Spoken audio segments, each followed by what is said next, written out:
오히려 이런 지방들은 우리 몸에 들어와서 오히려 악액질도 막고 염증성 물질들을 제거해서 암을 성장시키는 것을 억제를 하고 제대로 치료가 될 수 있도록 도와주는 부분들이 되는 거거든요. 뭐 반찬 같은 거 할 때, 그다음에 우리가 샐러드 같은 데는 이렇게 충분히 가미해 가지고 먹으면 암을 치료하는 환자들한테 엄청난 효과를 줄 수 있는 부분이 되거든요. 그렇기 때문에.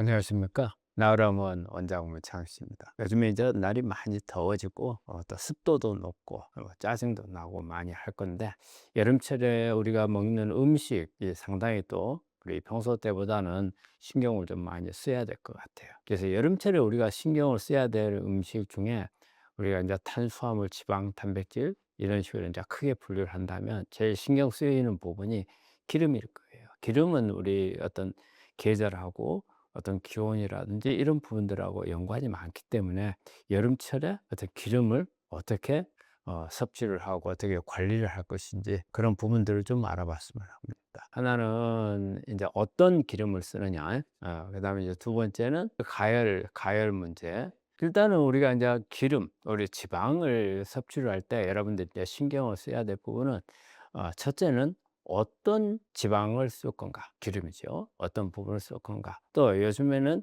이제 날도 덥고 그러니까는 기온도 이렇게 높지만 우리가 조리를 하면서 열을 가했을 때 어떤 영향을 줄 수 있는 건가, 열을 가할 수 있는 기름인지 아닌지, 이 부분을 봐야 되겠고요.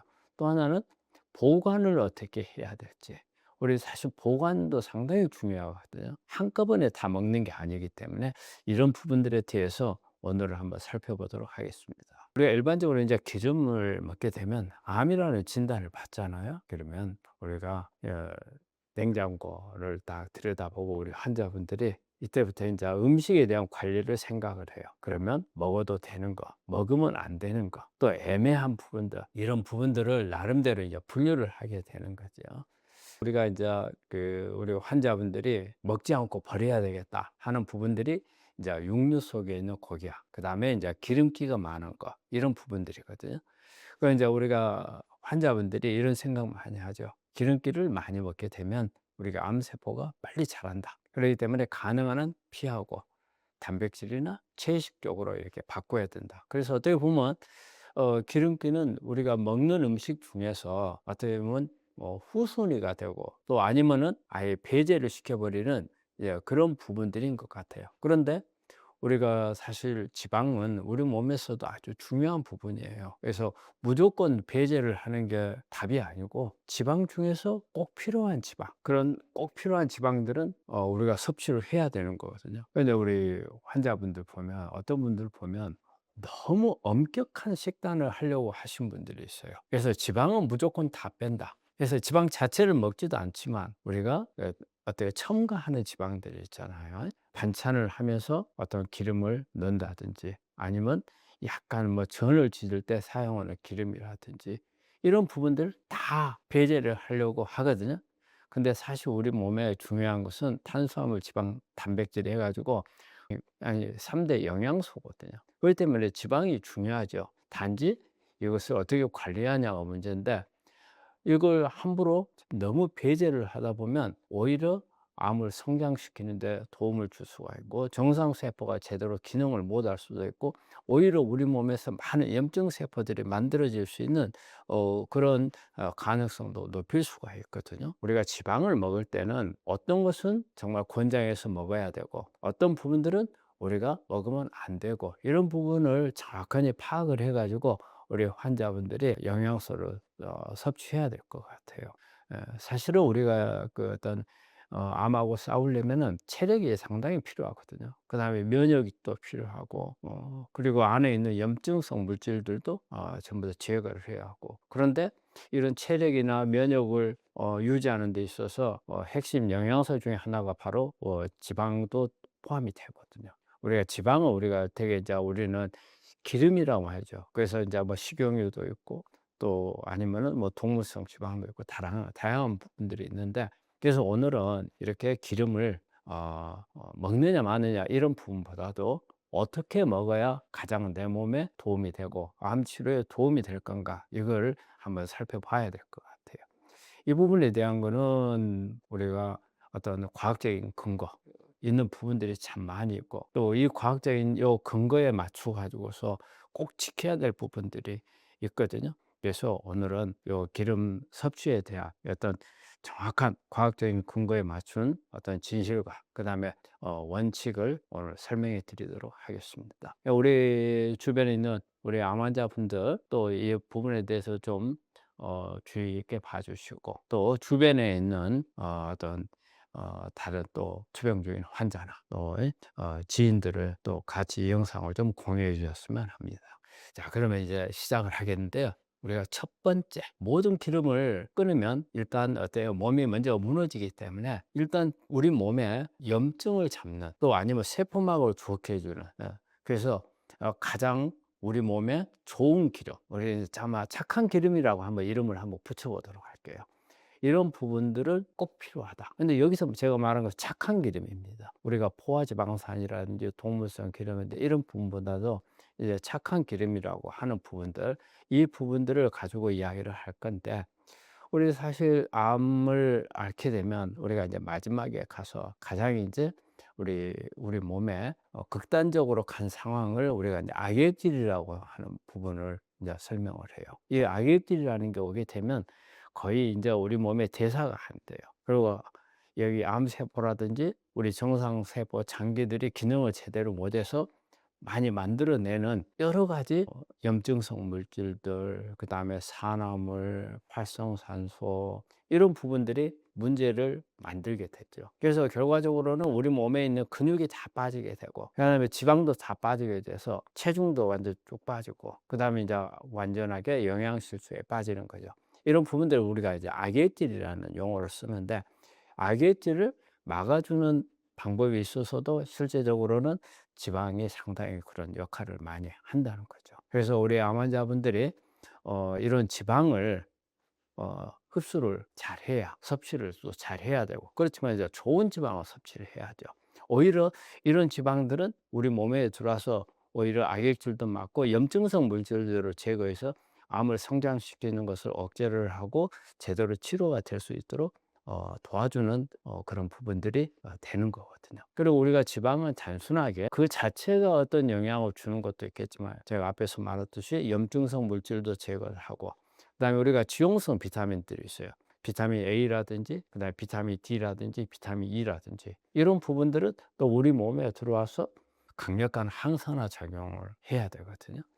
그러려면 우리가 지방을 흡수가 될 때 이런 지용성 비타민들도 같이 들어와요. 예. 착한 기름이라고 하면은 대개 이제 우리가 이제 불포화지방산을 이야기를 해요. 그래서 단불포화지방산이 있고 다불포화지방산, 이런 게 있는데, 올리브유나 아보카도유 같은 경우는 단불포화지방산이에요. 그리고 이제 우리가 들깨라든지 또 아마씨라든지 이런 부분들에서 나오는 기름은 다 불포화지방산이죠. 그래서 특히 이제 우리 착한 기름이라고 하면 이런 불포화지방산을 이야기를 하는 거거든요. 그래서 이런 불포화지방산이 얼마만큼의 효과를 내는가, 이런 부분 많은 논문들이나 연구 자료에도 나와 있거든요. 그래서 보면, 그런 자료에 보면 이렇게 오메가3 지방산, 오메가3가 불포화지방산입니다. 이럴 때 암 환자의 악액질을 예방할 수 있는 그런 효과가 있다, 그런 부분들이 나오거든요. 특히 이 오메가3 속에 EPA나 DHA, 이런 오메가3가 꾸준히 이렇게 섭취를 하게 되면 대개 EPA는 강력한 항산화 작용을 가지고 있고요. DHA라든지 이것도 마찬가지고, 그것도 세포막을 염증성 세포막을 염증을 억제시키는 그런 작용을 하도록 하는 그런 지방이거든요. 그래서 이런 오메가3를 꾸준히 섭취하게 되면 우리가 염증이 많이 줄어들어요. 그럼 악액질도 줄어들 수가 있고요. 또 우리가 염증성 물질들이 많게 되면 암을 성장시키는 그런 역할을 하거든요. 그것도 막아주기도 하고, 또 근육 손상을 또 막아주기도 하죠. 어쨌든 영양 공급을 해서 우리가 운동을 하게 되면, 운동을 하면서 우리가 근육이 더 만들어지거든요. 그래서 그런 영양소 공급을 해줄 수가 있는 그런 체력이라든지 기력이라든지 면역이라든지 이런 부분들을 다 끌어올려 줄 수 있는 게, 그런 기능을 하는 게 불포화지방산이에요. 그럼 착한 기름이 맞잖아요. 여기에서 이제 우리가 대표적으로 볼 수 있는 게 어떤 들기름, 그다음에 우리가 아마씨, 그다음에 올리브유, 이런 부분들을 우리가 이제 일반적으로 알고 있는 아마 가장 대표적인 불포화 지방산이 될 겁니다. 그리고 이런 부분들은 좀 우리 쉽게 구할 수 있잖아요. 근데 이 올리브유 같은 경우는 좀 덜하지만 우리는 올리브유가 좀 덜 친숙하잖아요. 근데 우리 한국 사람들은 들기름은 매우 친숙하잖아요. 그리고 주변에서 구하기가 쉽고, 그리고 들기름 자체가 어떻게 보면 다른 어떤 것보다도 훌륭한 오메가3 보고라고 할 수가 있거든요. 우리가 오메가3, 식물성 오메가3, 그 알파 리놀렌산이라고 그래요. 이게 이제 그 오메가3를 말한 거거든요. 그게 들기름 속에는 한 60% 정도가 이런 그 불포화 지방산을 많이 가지고 있는 거죠. 그래서 이제 특히 또 하나는 이제 올리브유 같은 경우는 우리가 이제 등급이 여러 가지가 있어요. 그중에서도 엑스트라 버진 등급이라고 하는 것은 유기농이란 뜻이거든요. 그래서 엑스트라 버진 등급의 올리브유 같은 경우는 이 안에 올레오칸탈이라는 성분이 들어 있어서 강력한 항암 작용을 또 가지고 있어요. 그래서 이런 부분들이 그 지금 올리브유 속에 들어있는 단풀포화 지방산, 그다음에 올레오칸탈, 이런 부분들이 암을 치료하는 우리 환자들한테는 암을 세포를 자살시키게 만드는 그런 항암 효과도 있고, 또 심혈관, 혈액순환을 좋게 만들어주는 그런 효과를 같이 있어서, 우리가 암세포는 혈액순환이 잘 될수록 크기 어렵잖아요. 그렇기 때문에 이런 부분에서도 상당히 도움을 줄 수가 있어요. 그리고 이제 우리 그러기 때문에 우리 환자분들은 지방에 대해서 어떤 나쁜 인식을 갖는 것보다는 이런 좋은 지방들을 많이 섭취하는 게 좋거든요. 그래서 매 끼 식사를 할 때 우리가 인제 뭐 반찬 같은 거 할 때 들기름 같은 거 좀 쳐서 풍미도 좋잖아요, 먹거나.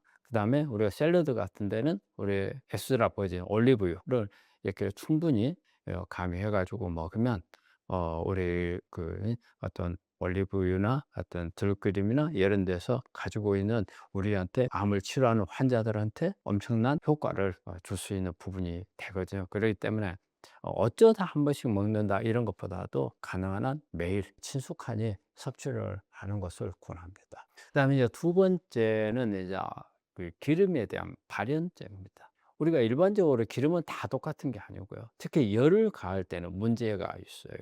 열을 가할 때 잘 크게 이렇게 변화가 되지 않는 것들이 있고, 또 열을 가하게 되면 오히려 우리 몸에 이로웠던 그런 기름들이 졸지에 갑자기 발암물질로 돌변해 버리는 수가 있어요. 그래서 두 번째는 열을 가하는 문제. 예. 그래서 열을 잘못 가하면 발암물질이 됩니다. 되게 일반적으로 우리가 방금 앞에서 좋다고 했던 불포화 지방산들은 열을 가하면은 트란스 지방으로 바뀌면서 발암물질로 갈 수가 있어요.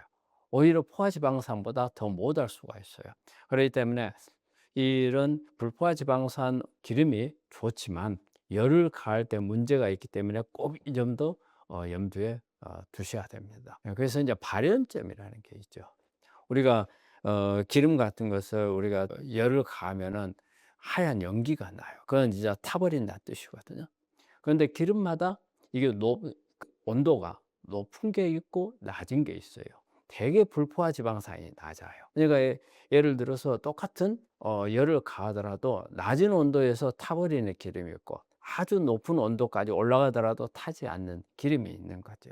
근데 대개는 불포화 지방산은 낮은 온도에서 탑니다. 그리고 포화 지방산은 높은 온도에서 타서 오히려 포화 지방산은 트란스 지방으로 잘 안 가요. 그런데 불포화 지방산은 트란스 지방으로 잘 가죠. 그러면 자, 타버리게 되면 발연점이 낮다, 그 말은 어떤 문제를 가지고 있느냐. 이게 타는 순간 벤조피렌이라든지 그다음에 알데하이드라든지 이런 물질들이 만들어지거든요. 이런 물질들은 우리가 사실 1급 발암 물질로 이렇게 분류가 되어 있어요. 매우 위험한 거죠. 그래서 우리가 이런 기름이 좋다고 해 가지고 뭐 온갖 그냥 샐러드에다 뿌려서 먹기도 하지만은, 그런데 만약에 어떤 뭐 튀김을 한다든지 아니면 전을 지진다든지 이래 할 때 이런 기름을 쓰는 것은 절대 권하지 않습니다. 이런 부분들에 대한 논문이 좀 많이 나와 있어요. 그래서 발연점이 낮은 우리 식물성 기름이 있잖아요. 이런 고온에서 가열해 가지고 사용할 경우에 폐암 같은 여러 가지 발생할 수 있는 그런 가능성을 보고를 하고 있거든요. 특히 이제 보면은 알데히드 같은 거, 이 부분이 암을 일으키는 작용으로 큰 영향을 준다고 그렇게 경고를 하고 있거든요. 예, 우리가 일반적으로 그 기름을 이제 만드는 방법들을 한번 볼게요. 대개 이제 우리가 방금 앞에서 좋다고 하는 들기름이라든지 참기름, 그리고 올리브유 같은 거, 이런 부분들은 대개 다 불포화 지방산이면서 발연점이 낮아요. 그래서 보통 발연점이 160도 이하거든요. 160도 같으면 조금만 열이 가해지면은 타버린다는 뜻이에요. 그렇기 때문에 이런 기름들은 가능한 한 절대 어때요? 열을 가해서 만드는 요리를 할 때는 쓰면은 안 돼요. 특히 이제 뭐 튀김이라든지 전을 지진다든지 그런 부분들에서는 가능한 한 써서는 안 되고, 오히려 쓰게 되면 한마디로 발암 물질을 내가 스스로 만들어서 먹는 그런 개념이 되는 거죠. 그래서 이런 기름들은 되게 어때요? 우리가 풍미를 느끼는 용도로 많이 써야 돼요. 그래서 다 요리가 다 끝나고 난 후에, 이때 요리할 때 기름을 써야 된다면 다른 기름들을 쓰고, 마지막 다 끝나고 나서 어떤 드레싱용으로, 아니 뭐 어떤 풍미를 얻기 위한 이런 용도로 쓰시는 게 훨씬 더 바람직합니다. 그리고 이제 이런 그 풍미를 내기 위한 드레싱용으로 쓰는 경우도 있겠지만, 우리 환자분들은 이런 기름이 우리 몸에 많이 필요하기 때문에 또 이런 방법을 할 수도 있어요. 그냥 기름을 한 숟가락이라든지 이런 부분들을 그냥 바로 섭취를 하는 이런 방법들도 있죠. 그리고 만약에 인제 우리가 그 이런 기름들을 말고, 그렇죠, 우리가 인제 하다 보면은 어떤 부침개라든지 그다음에 볶는다든지, 예 뭐, 예 아니면 튀김을 한다든지 이런 걸 해야 될 필요가 있을 때, 이때는 이런 기름을 쓰시면 안 되고, 일단 발연점이 최소한 200도 이상으로, 200도 이상에서 발연이 되는 그런 기름들을 쓰셔야 돼요. 보면은 우리가 아보카도라든지 현미유, 그다음에 포도씨유, 이런 기름을 쓰긴 하는데, 저는 가능한 한 저는 코코넛유를 좀 많이 오히려 더 권합니다. 코코넛유는 우리가 이제 포화지방산이에요.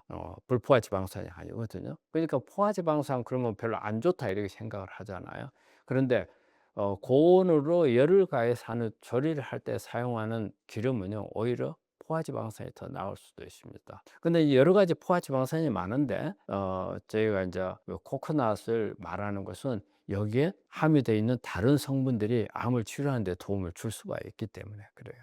그래서 우리가 그 열을 가하는 요리할 때 어떤 기름을 쓸 것인가, 이런 부분들도 상당히 생각을 해 보셔야 됩니다. 그래서 일단은 우리가 이제 앞에서 말하는 그런 여러 가지 이제 불포화 기름들은 우리가 이제 드레싱용이라든지 이런 부분들을 많이 쓰는데, 그 외에 여러 가지 기름들은 가능한 한 우리 환자분들은 포화지방산이라든지, 또 요즘에 보면은 식용유로 되어 있는 기름들이 되게 이제 불포화지방산인데 오메가6가 많거든요. 이런 오메가6가 많은 지방들은 염증성 물질들을 우리 몸 안에서 만들어내는 그런 역할들을 많이 해요.